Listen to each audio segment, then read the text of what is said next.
এই দেশ তো আমাদের।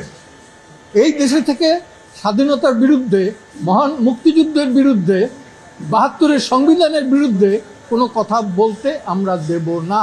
মঞ্চ ৭১-এর পক্ষ থেকে এবং বঙ্গবীরের পরিবারের পক্ষ থেকে, তার বড় ভাইয়ের পক্ষ থেকে, এবং যে ১৬ জন মুক্তিযোদ্ধা আজকে গ্রেপ্তার অবস্থায় আছেন, ইনক্লুডিং ঢাকা ইউনিভার্সিটির শিক্ষক হাফিজুর রহমান কার্জন, আনিসুর রহমান এটিএম, আনিসুর রহমান বুলবুল, এমনকি পরবর্তীতে ২ জন সচিব গ্রেপ্তার হয়েছেন, আবু আলম খান শহীদ, যারা যারা আছেন, তৌসিফুর রহমান খান, এরকমের যতজন আছেন, আমরা কাইয়ুম, আবদুল্লাহিল কাইয়ুম, আমরা সবার মুক্তি কামনা করি এবং মুক্ত বাতাসে তারা থাকবেন।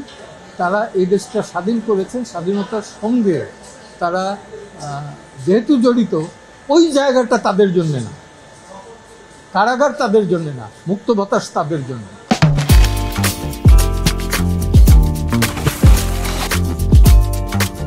অন্য কোনো মামলা নেই, দিবে না আমার মনে হয়। সরকার যদি শুভবুদ্ধির উদয় হয় তাহলে দিবে না। শুভবুদ্ধির যদি উদয় হয়, সেই শুভবুদ্ধির উদয় সাপেক্ষে আর কি। আর আমার ধারণা যে রাষ্ট্রের যিনি অ্যাটর্নি জেনারেল, তিনি নিশ্চয়ই এটা নিয়ে উচ্চ আদালতে আরও যাবেন না। যদি যান তা আমরা ফেস করব, আইনগতভাবে ফেস করব।